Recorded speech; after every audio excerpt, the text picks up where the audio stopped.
Selamat pagi anak-anak grade 4. Pagi ini kita kembali belajar tematik ya. Hari ini yang kita pelajari adalah tema 1, subtema 1. Kita akan belajar pembelajaran 5 dan 6. Apa saja yang akan kita pelajari? Ada 4 mata pelajaran yang akan kita pelajari. Yang pertama IPS, yaitu menceritakan keragaman sosial dan budaya provinsi setempat. Yang kedua, kita akan belajar SBDP, mempraktikkan gerak dasar tari daerah. Yang ketiga, kita akan belajar PPKN, membuat rencana kegiatan yang mencerminkan persatuan dan kesatuan. Yang keempat, kita akan belajar bahasa Indonesia, yaitu kita akan membuat peta pikiran dari isi teks. Yang pertama, kita akan belajar IPS.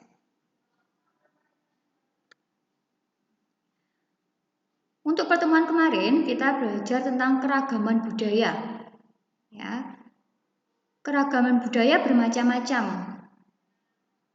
Pada hari ini, kita akan belajar tentang keragaman sosial dan budaya di suatu provinsi.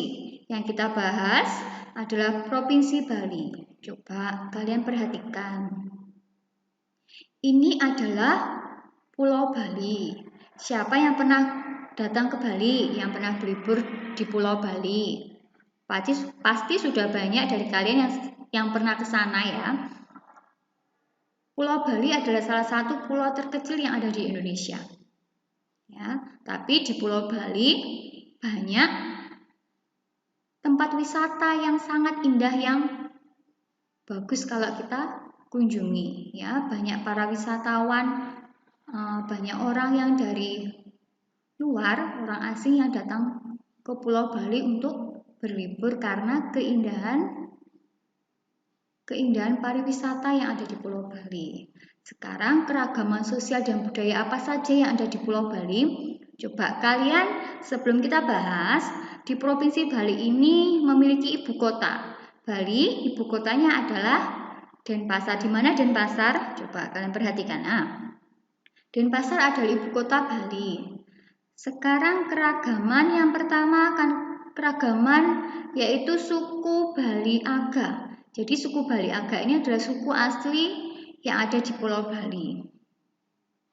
Kemudian rumah adat yang ada di Provinsi Bali yaitu Gapura Candi Bentar. Ya, tarian tradisional yang ada di Pulau Bali adalah tari pendet dan tari kecak. Dua tari ini sangat terkenal ya. Jadi banyak para wisatawan yang datang ke Pulau Bali untuk melihat tarian daerah ini. Kemudian upacara adat yang ada di Bali adalah upacara ngaben, yaitu upacara pembakaran jenazah. Oke, sekarang kita akan belajar tentang keragaman budaya yang ada di tempat tinggal kita. Karena kita tinggal di Tulungagung, berarti kita akan belajar keragaman budaya yang ada di Tulungagung apa saja. Coba kalian perhatikan dulu. Ini adalah peta Tulungagung. Ya, ini adalah peta tempat tinggal kalian. Apa saja? Ya, kita akan bahas adalah rumah adat. Rumah adat yang ada kebanyakan di daerah Tulungagung adalah rumah adat joglo. Yang masih dapat kita lihat, kita temui itu adalah rumah pendopo ya, yang ada di alun-alun itu adalah rumah adat joglo. Ya. Kemudian tari tradisional yang ada di Tulungagung yang sangat terkenal yaitu tari reog gendang. Tari reog gendang ini menggambarkan tentang arak-arakan prajurit yang mengiring rombongan raja pada zaman dahulu. Tari reog gendang ini dimainkan oleh 6 orang yang semuanya membawa gendang. Selain ini, ada juga tari Jaranan Senterewe. Tarian ini juga sangat terkenal ya di Tulungagung. Tari Jaranan Senterewe ini menggambarkan tentang prajurit berkuda yang sedang berlatih perang untuk berburu binatang.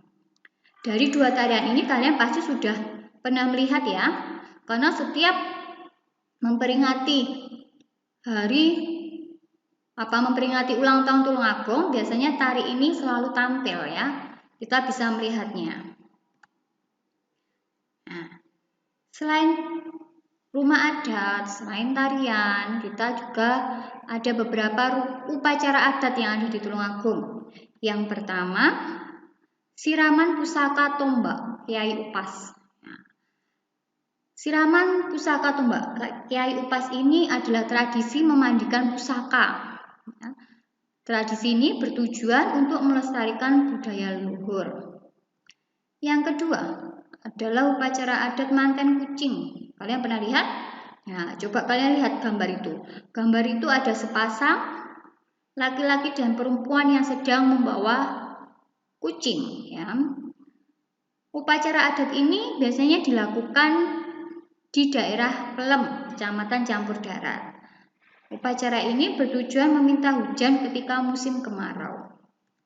Selanjutnya adalah upacara ulur-ulur.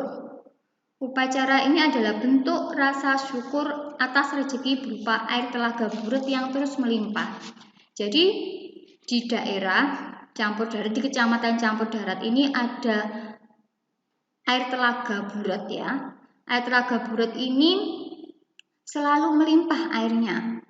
Bahkan telaga buret ini mampu menopang kehidupan di 4 desa, yaitu Desa Sawo, Desa Ngentrong, Desa Gamping, dan Desa Gedingan. Keempat desa itu terdapat di Kecamatan Campur Darat. Selanjutnya adalah upacara adat Labuh Larung Sembonyo.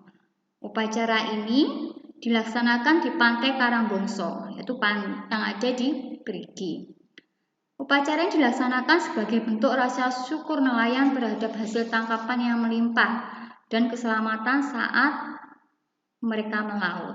Ya, itu upacara adat yang ada di Tulungagung. Selanjutnya kita akan belajar tentang materi PPKN. Salah satu keragaman budaya berupa permainan tradisional. Ya. Apa saja permainan tradisional? Contohnya, ya kalian lihat gambar itu.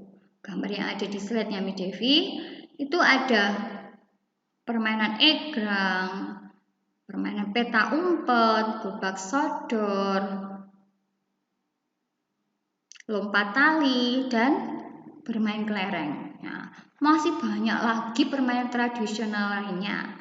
Apa kalian sudah pernah bermain permainan tradisional? Ya. Permainan tradisional ini memiliki berbagai manfaat. Di antaranya melatih kreativitas, melatih kekompakan, melatih kita untuk bermusyawarah, dan menciptakan persatuan dan kesatuan. Sekarang beberapa contoh kegiatan yang mencerminkan persatuan dan kesatuan. Misalnya, belajar kelompok, bermusyawarah, piket kelas, ronda malam, bermain bersama, kerja bakti. Coba kalian perhatikan gambar ini. Dari gambar-gambar ini ada beberapa yang bisa kalian laksanakan kan? Yang bisa kalian lakukan sehingga dapat tercipta persatuan dan kesatuan. Misalnya kalian bisa belajar kelompok dengan teman, ya, bermusyawarah dengan teman untuk menyelesaikan suatu masalah atau menyelesaikan soal-soal yang diberikan Miss, ya, boleh kalian bermusyawarah. Kemudian mengerjakan piket kelas. Itu adalah sikap kita yang dapat kita contoh untuk mencerminkan persatuan dan kesatuan. Sekarang kita akan membahas bahasa Indonesia. Untuk pertemuan kemarin kita sudah belajar tentang peta pikiran. Kalian masih ingat apa itu peta pikiran? Peta pikiran adalah suatu cara yang dapat digunakan untuk menemukan informasi-informasi dalam suatu bacaan. Ya, jadi peta pikiran ini mempermudah kita untuk menemukan informasi-informasi dalam teks bacaan tersebut. Ya, coba sekarang kalian buka buku tema kalian 4A yang halaman 33 dan 34. Di situ kalian disuruh menemukan gagasan pokok dan gagasan pendukung dari teks permainan tradisional yang hampir punah. Jadi judul teksnya permainan tradisional hampir punah. Ya. Sekarang kita akan membahasnya. Untuk paragraf pertama, setelah kalian baca, maka gagasan pokoknya adalah banyak permainan tradisional Indonesia yang menarik untuk dimainkan. Gagasan pendukungnya, permainan tradisional menggambarkan persatuan dan kesatuan serta toleransi antar pemain. Pada paragraf kedua, gagasan pokoknya contoh permainan tradisional. Gagasan pendukungnya, perbedaan jumlah pemain tiap permainan tradisional. Pada paragraf ketiga, gagasan pokoknya adalah permainan tradisional mulai terancam punah. Gagasan pendukungnya, banyak anak lebih tertarik memainkan permainan modern dengan teknologi canggih. Ya kan, seperti kalian sekarang banyak anak yang suka bermain gadget. Padahal permainan tradisional yang seperti yang Miss Dewi kasih contoh tadi, bermain kelereng, kubak sodor, itu juga tidak kalah seru ya. Selanjutnya paragraf 4, gagasan pokoknya, anak-anak suka menghabiskan waktu berjam-jam dengan duduk bermain gadget. Gagasan pendukungnya, permainan modern umumnya dimainkan secara individu, tidak ada komunikasi antar teman. Ya. Di buku kalian belum ada ya, ini Miss Devi bahas. Kalian bisa melengkapi, kalian bisa tulis jawaban ini di buku kalian biar terisi buku kalian. Jadi waktu nanti belajar tidak kesulitan. Oke? Sekarang kita akan belajar SBDP. Ya. Ini SBDP ini kita masih mengulangi yaitu tari bunga Jeompo. Tari bunga Jeompo ini, berasal dari Aceh. Coba kalian perhatikan. Ini contoh gerakan tari bunga Jeompo. Gerakan yang pertama yaitu kepala menoleh ke kanan. Kemudian tangan kanan di bahu dan tangan kiri di paha. Kemudian ditepuk 2 kali secara bersamaan dan dilakukan secara bergantian. Untuk gerak yang kedua, yaitu lipat tangan seperti contoh gambar itu. Disuruh melipat tangan. Lakukan secara bergantian tangan kanan lalu tangan kiri. Jadi bergantian dari kanan, kemudian tangan kiri. Untuk gerak ketiga, yaitu tepukan tangan di depan dada dan di atas kepala. Ya. Kemudian untuk gerak keempat, badan membungkuk agak serong dan kedua tangan memegang lantai. Ini adalah contoh gerak tari bunga Jeompo dalam posisi duduk. Sekarang kita akan membahas soal ayo berlatih ya di pembelajaran 5 dan pembelajaran 6. Sekarang kita akan membahasnya di halaman 30 dulu.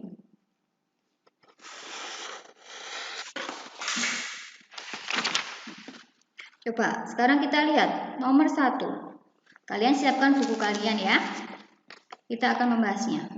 Tuliskan 3 contoh perilaku menghormati dan menghargai keragaman suku bangsa. Di sini Miss Devi menjawab yang pertama, tidak mengejek teman yang berbeda suku, menghormati teman yang sedang merayakan upacara adatnya. Karena setiap suku itu memiliki upacara adat yang berbeda-beda. Yang ketiga, tidak membeda-bedakan teman yang berbeda suku. Yang kedua, bacalah teks di bawah ini. Yang A, berikan pendapatmu tentang isi teks di atas. Coba kalian baca. Tarian tradisional merupakan salah satu kekayaan bangsa Indonesia yang harus dilestarikan. Akan tetapi saat ini banyak anak Indonesia yang lebih tertarik mempelajari tarian modern dibandingkan tarian tradisional. Karena di sini pertanyaan berikan pendapatmu, maka pendapatnya Miss Devi tidak setuju. Karena apa? Karena kita sebagai anak penerus bangsa, sebaiknya kita harus melestarikan tarian tradisional itu. Ya.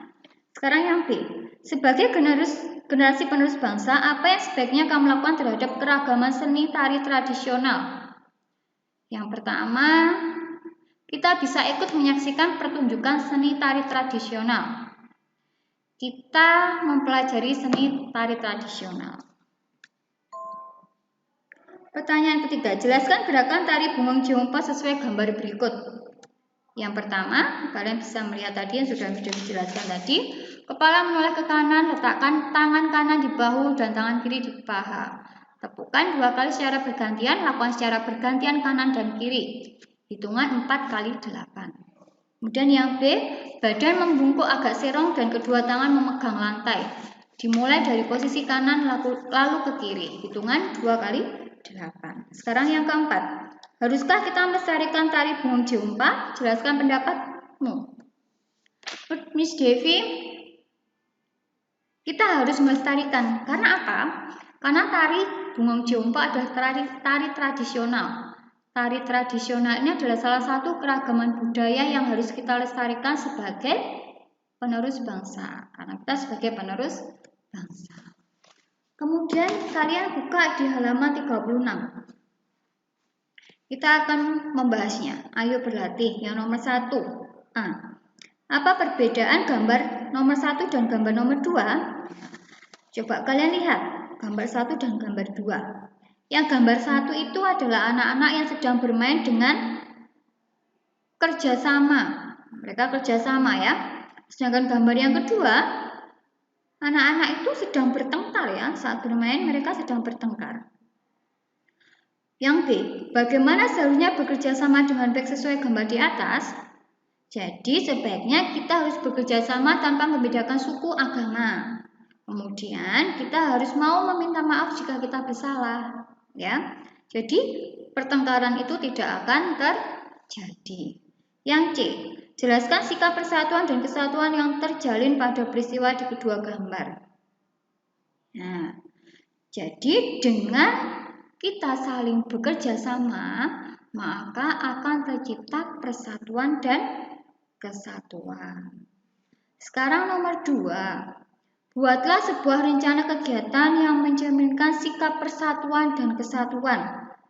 Jelaskan nilai persatuan dan kesatuan yang tercermin pada kegiatan tersebut. Kalian seperti yang Miss Devi kali contoh tadi.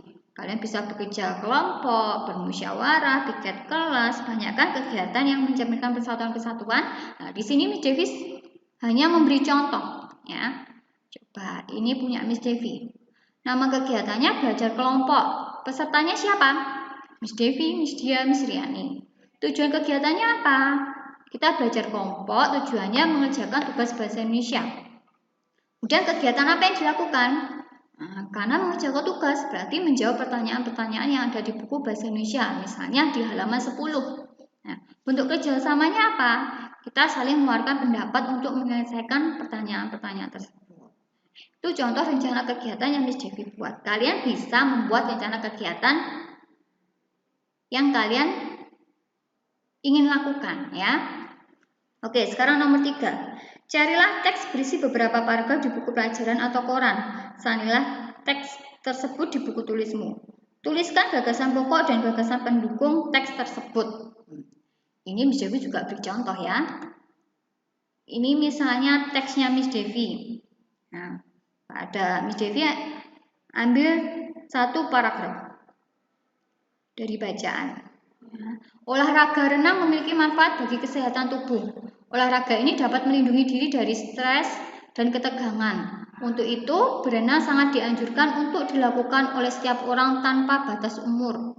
Kegiatan renang dapat dimulai sejak bayi hingga dewasa. Jadi, gagasan pokok dari paragrafnya Miss Devi ini adalah olahraga renang memiliki manfaat bagi kesehatan tubuh. Sedangkan gagasan pendukungnya, kegiatan renang dapat dimulai sejak bayi hingga dewasa. Olahraga renang dapat melindungi diri dari stres dan ketegangan. Kenapa gagasan pendukungnya ada 2? Ya, karena paragrafnya Miss Devi ini terdiri dari 1, 2, 3, 4. Terdiri dari 4 kalimat. Jadi gagasan pendukungnya lebih dari 1. Oke, jadi Di minggu ini kita sudah menyelesaikan subtema 1, keragaman budaya bangsaku. Oke, terima kasih ya anak-anak, kalian sudah memperhatikan pelajaran yang sudah Miss Devi kasih. Untuk pertemuan berikutnya kita akan membahas subtema 2. Oke, kita ketemu di pertemuan berikutnya. Terima kasih banyak.